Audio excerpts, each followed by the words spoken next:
Like most people, when you find that your hobby has outgrown you and moved 3 states away to retire to an affordable community, or the hobby has simply expired and turned to smoke, you travel to a hobby warehouse and purchase a new hobby. Now, you begin to feel drowsy. You walk up and down the many aisles of the hobby warehouse. Within the experience of walking up and down the many aisles of the hobby warehouse, you experience the type of deja vu associated most with infinity. I am sorry, no one has bothered to ascribe a name to that type of deja vu, but you experience it while walking up and down the many aisles of the hobby warehouse. Now, you begin to feel sleepy. You stop and touch the hobbies. You stop and pick up each hobby. The grief hobbies, the soft hobbies, and the dream hobbies. Those hobbies that appear in dreams, those hobbies that everyone experiences, and which make us all a type of family.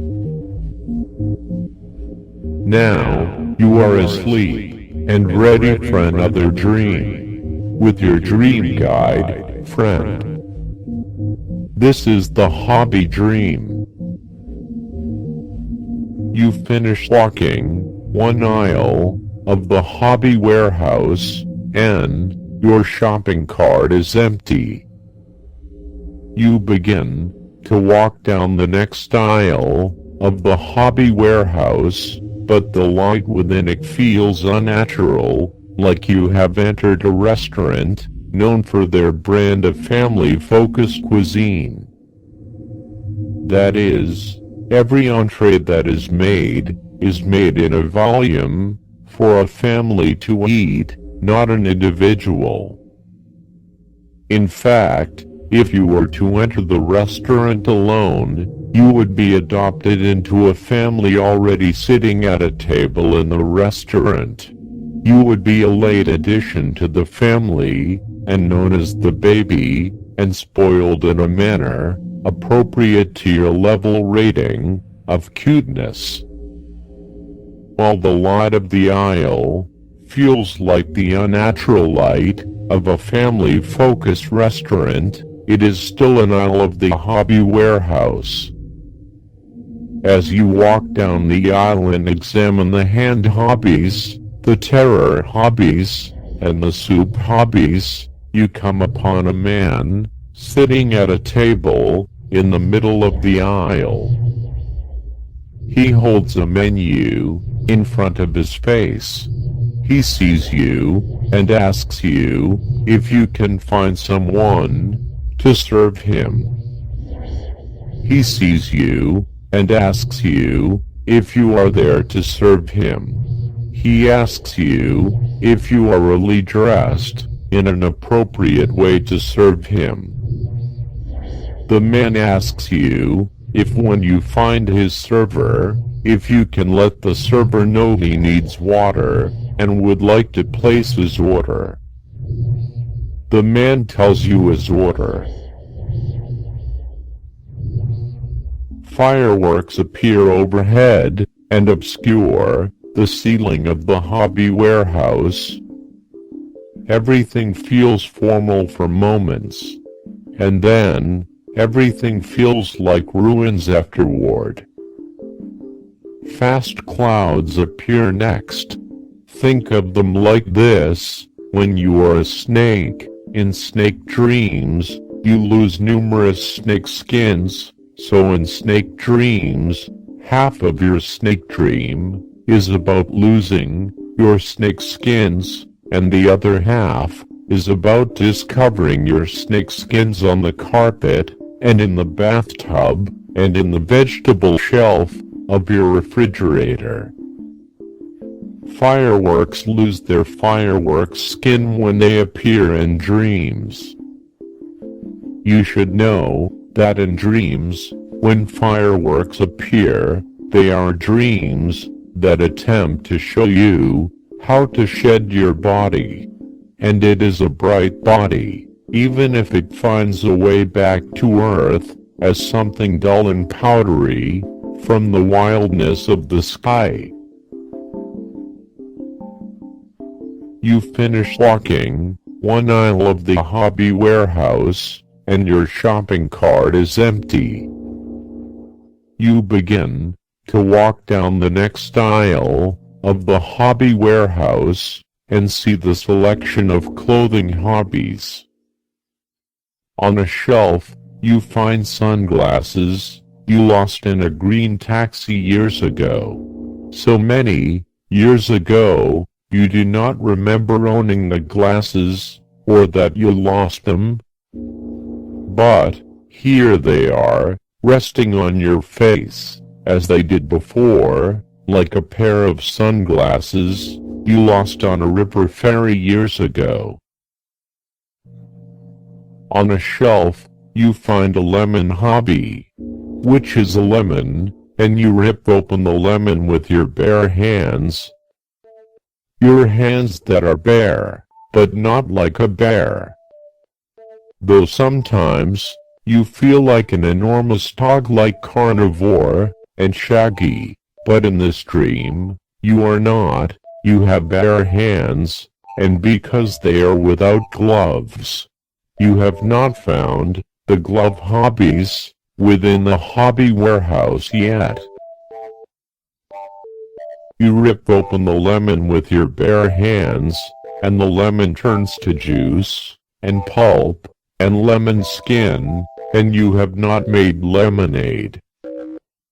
You have filled the lemon hobby, and returned the lemon mess back to its place on the shelf. Just like in real life, in dreams, lemons are manifestations of disappointment, and in the hobby dream, lemon hobbies are a disappointing hobby to engage in. Out of the numerous hobbies within the hobby warehouse, the lemon hobby is one of the most disappointing to touch. There are many more worthwhile hobbies to find in the hobby warehouse, like fern hobbies and face hobbies. I find you sitting on the floor of an aisle. Your shopping cart is toppled over and on fire. You feel disappointed, not just about the lemon hobby, but your lack of hobbies. Research has shown people without hobbies will die at some point in their life. I do not want you to die. I hand you a hobby. It is a face. I tell you, you can make this hobby to show anything you like. It is a hobby you can wear over your face, for when you think you might think your face is ugly. A good time to wear your hobby face over your face is when you are in front of reflective surfaces like water or gelatin dessert. When you push the corners of your hobby one way, the face smiles.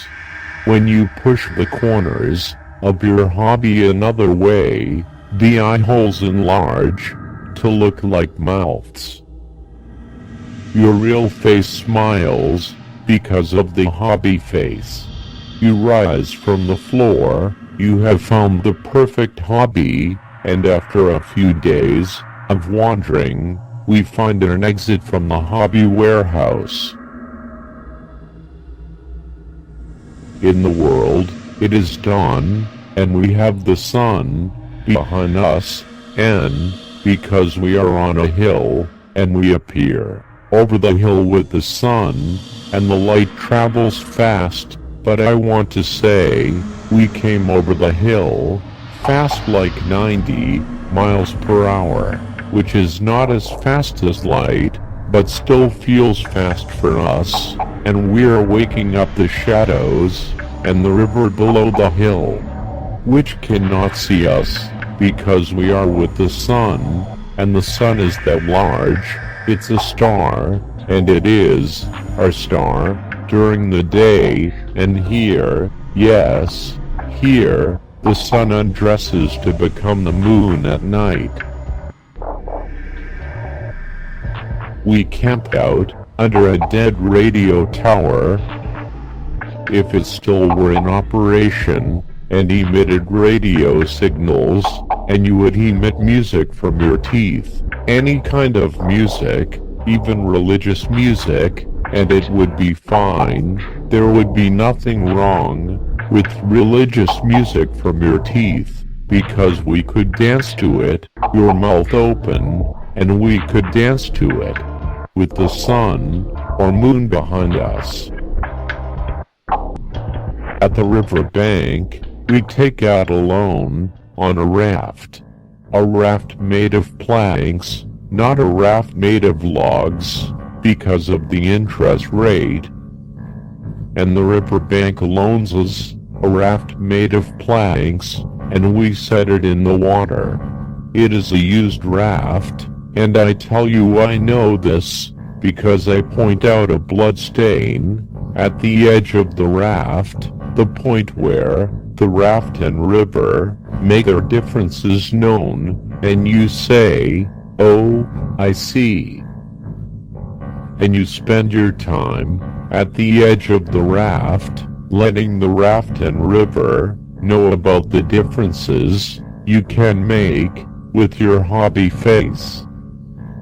And the river reflects back your hobby face, and you can see the differences you can make with your hobby face as well.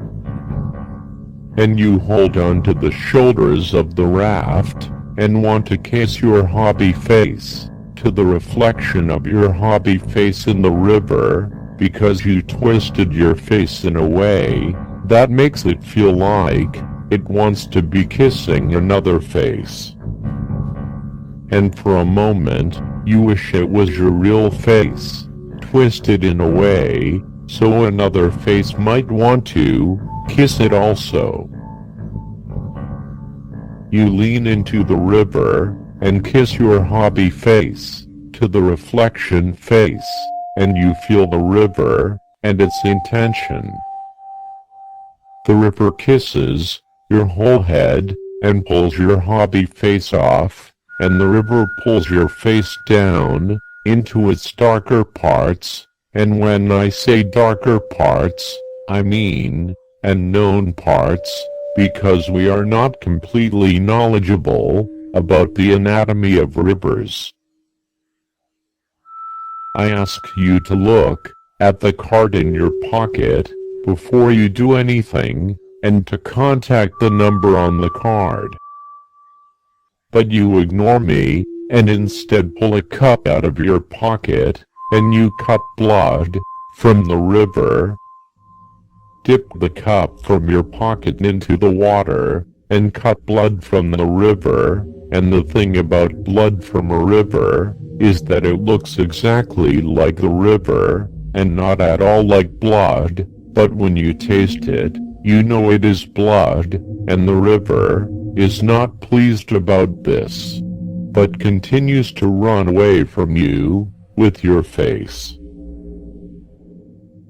The blood of the river tastes like nothing, like how all of your life vanilla ice cream has tasted like nothing, and like cold, and the blood of the river is like cold as well, and does not taste like vanilla ice cream, because it tastes like nothing.